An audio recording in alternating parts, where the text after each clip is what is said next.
Dude, I think I just filled the cup. Bonsoir. Hey, what's going on, everybody? Happy 420. Yeah, 420. The Stoner Day. All the marijuana smokers, all those potheads we like to celebrate. And I've been practicing all year long just for this day. Yeah. And I have said every Monday this month of April, I'm going to do a Stoner movie review. Last week I did Scary Movie. Please go check that review out. I think I did a pretty good job. But this week I have decided to do one of my favorites. We're doing from Miramax Films 2001, directed by Kevin Smith. Jay and Silent Bob Strike Back. A stoner duo who finds out there's a movie being made about them, and there's a people online making fun of them and leaving harsh comments. And this was just 2001, and they travel across the country to Hollywood to stop this movie from being made, meeting numerous friends and foes along the way. It's really funny. It's got a lot of good one-liners in it. Yeah. Hey, if it'll get me a couple 100 miles across the country, I'll take a shot in the mount. And it spawned from Kevin Smith's early days. Yeah, he was born in 1970 there in New Jersey. He wanted to be an aspiring filmmaker. And then he saw the movie Slacker, which is independent as fuck. And he said, I don't need a soundstage. I can make a movie on my own. So he maxed out credit cards. He sold comic books of his own that he had for years. He said he would never get rid of it. He sold them. Raised enough money to make a black and white comedy called Clerks, which takes place in New Jersey. It would go on to become a big, I'm going to say it, cult classic. And this would be the beginning of the View Askew universe. He would also make other movies like Mallrats, Dogma. And then he said, I have these two reoccurring characters, Jay and Silent Bob. They sell weed out in front of the Quick Stop. Funny as hell. One's really dumb, one's really smart and silent though. But together they are one of the funniest stoner duos of all time, in my glorious opinion. He said, I gotta make a movie just about these guys, including his other characters along the way up until this point.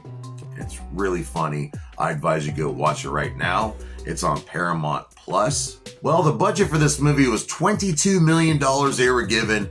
It only grossed $33.8 million, which isn't bad, but they were expecting a little more, but it would go on to become very loved over time.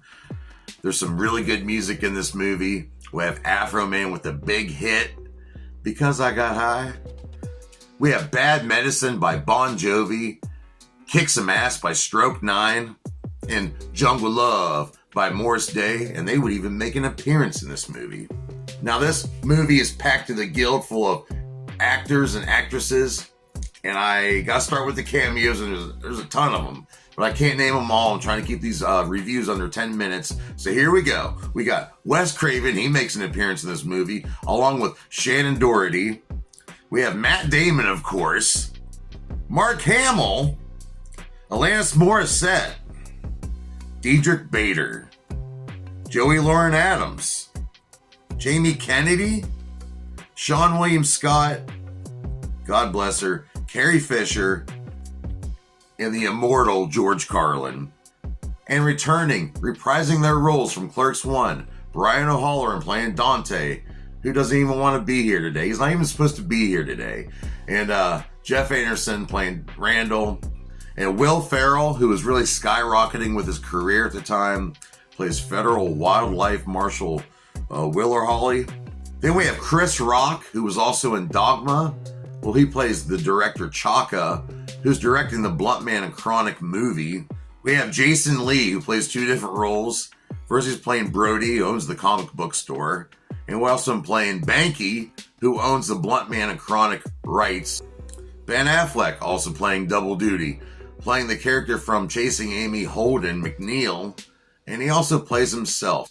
Then we have a band of girls who are criminals, who want to steal diamonds, but they're posing as animal activists to steal these diamonds.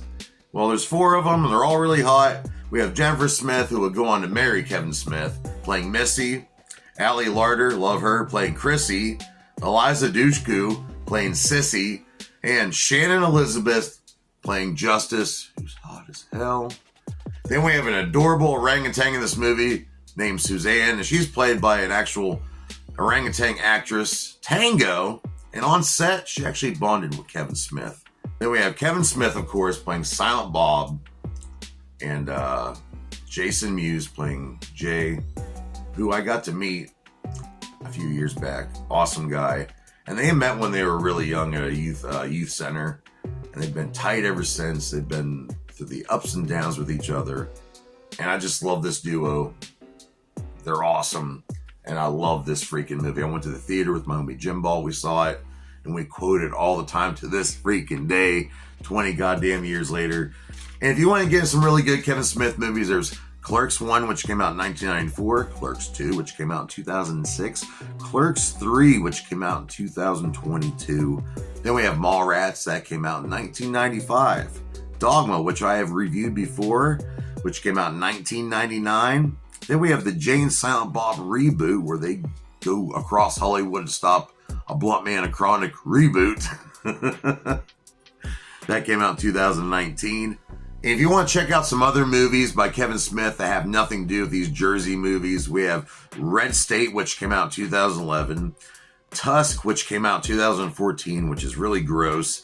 And Zack and Miri Make a Porno in 2008, which is another really good one. And Kevin Smith also worked on some comic books like Daredevil, Spider-Man and the Black Cat, and some Batman comics as well. And in 2018, he did have a heart attack, in which he became a big health freak. He's lost a lot of weight. He's extremely healthy, eats good for himself. He looks great for his age, and I'm very happy for him. He's got a beautiful family. He's got a beautiful legacy here. All of us stoners, we owe you a lot, Kevin Smith. Also, if you want to check out, he made some View Askew comic books featuring the Clerks and Jay and Silent Bob with some side escapades, if you will. Go check those out. They're pretty valuable, actually. He's just overall, he does podcasts. He's also a public speaker. He's done a lot of really good things where he goes to campuses and he just talks about his career. And it's just so compelling just to hear about how he literally came from nothing. He threw everything into his career. And it's good to see that it paid off. But yeah, what do I rate Jay and Silent Bob Strike Back from 2001? It's a classic. I love it. I can quote the whole movie. I'm going to give it a 4.5 out of 5 dog dicks. And that's an epic, great rating. Nothing to be ashamed of there. But next week, we're going to end the month with Evil Bong 2. Yes. I thought I'd do a horror movie to end the month here on Stoner Movie Month. I hope everyone's been enjoying. Please like, share, subscribe. I'm trying to get up there. I'm trying to get 1,000 subscribers. I got a bunch on TikTok and Facebook. I'm really trying to grow here on YouTube. And I want to thank each and every one of y'all for inviting me into your little device there you're watching me from. Or are you watching me on the big screen? Yeah. 40-inch PJ. Yeah. So until then, smoke and medicate responsibly. It's 420. And you know what? It's just a time to be happy. The world's going crazy right now. So just enjoy a few minutes to just enjoy what you have, all right? So until then, I'll see you next week here on PJ's Movie Time. Why do they call you Cockknocker? Actually, there's a funny story behind that. It's a true story.